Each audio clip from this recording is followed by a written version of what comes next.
บายดีพี่น้องPCPเนาะมื้อนี้ค่อยจะมาแนะนำน้อยหนึ่งอยู่ที่หาดเนาะเราจะมีเราอีกที800เนาะความยาว40ออด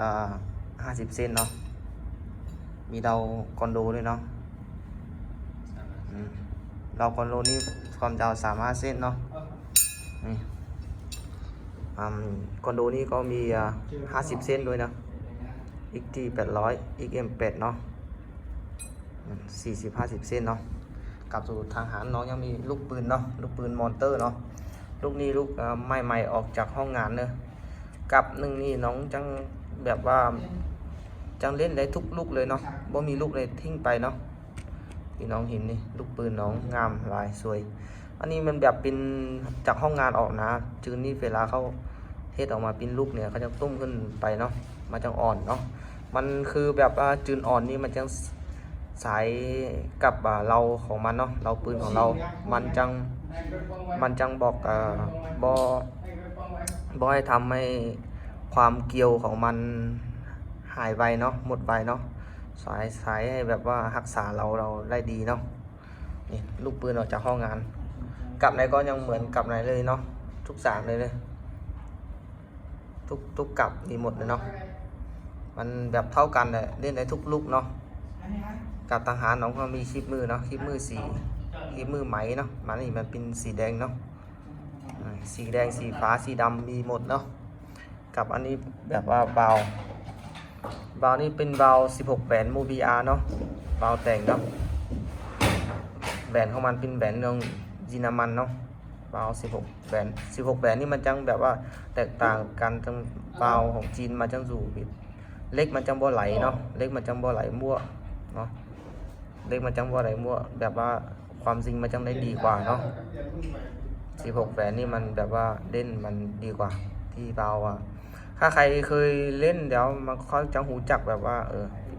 พี่น้องคนไหนเล่นเบาแบบนี้มันจะแบบมั่นใจเลยเนาะถึกใจเลยเดี๋ยวน้องจะมาแบบคุยกับเรื่องเราจะให้ดูเกลียวมันอยู่เนาะดูเกลียวอยู่ข้างในมันเนาะนี่อันนี้มันจะเป็นแบบว่า12 เกลียวเนาะพี่น้องเนาะนี่งามลายขาวจุดเลยเนาะทุกสารที่หารน้องขายไปออกรับประกันทุกสารเด้อนี่12 เกลียวสวยงามหลายใครสนใจก็ทักมาหาเลยเนาะเดี๋ยวน้องจะติดเบอร์แอปไว้ที่คลิปน้องถ่ายนี่เนาะตอนนี้น้องถ่ายน้องก็ได้เขียนเบอร์แอปนุ่งเราจะแบบว่าติดเบอร์แอปเข้าไปอันนี้เป็นเกลียวของเราคอนโดนะเรามาดูกัน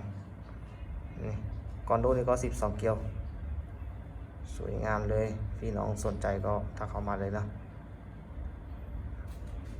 น้องก็บอกในคลิปไปแล้วอยู่ฐานน้องนี่ขายไปแหละยังไม่มีเก็บเงินปลายทางเนาะพี่น้องว่าต้องบอกว่ามีเก็บเงินปลายทางมาเนาะหลายคนถามน้องแบบนั้นเนาะแต่ว่าน้องขายบ่มีเก็บเงินปลายทางคือแบบน้องไปฝากเสร็จให้พี่น้องแจ้งบินก็เป็นอันลูกค้าก็โอนกันให้น้องเลยนะเป็นแบบนั้นนะเนาะจังยังไม่มีเก็บเงินปลายทางเนาะเรานี่มันก็จะมีแบบแต่มีก็มีนะเราFX เราคอนโดเราเต็มมีเนาะ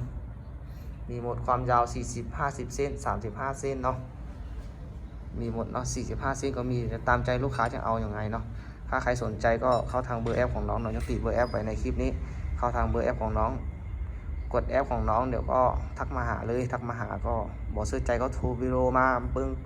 เครื่องจริงก็ได้เนาะบอกเป็นไรเนาะถ้าสนใจยังไงก็ทักมาถามแจ้งได้เลยน้องก็จบคลิปอยู่ที่นี่นะขอบใจลูกค้าที่เข้ามาดูคลิปของน้องฝากกดไลค์กดแชร์กดติดตามให้น้องเด้อเดี๋ยวมือน้องจะออกคลิปอื่นลูกค้าก็เลยรู้จักว่าหาน้องยังมีอะไรเนาะขายเนาะ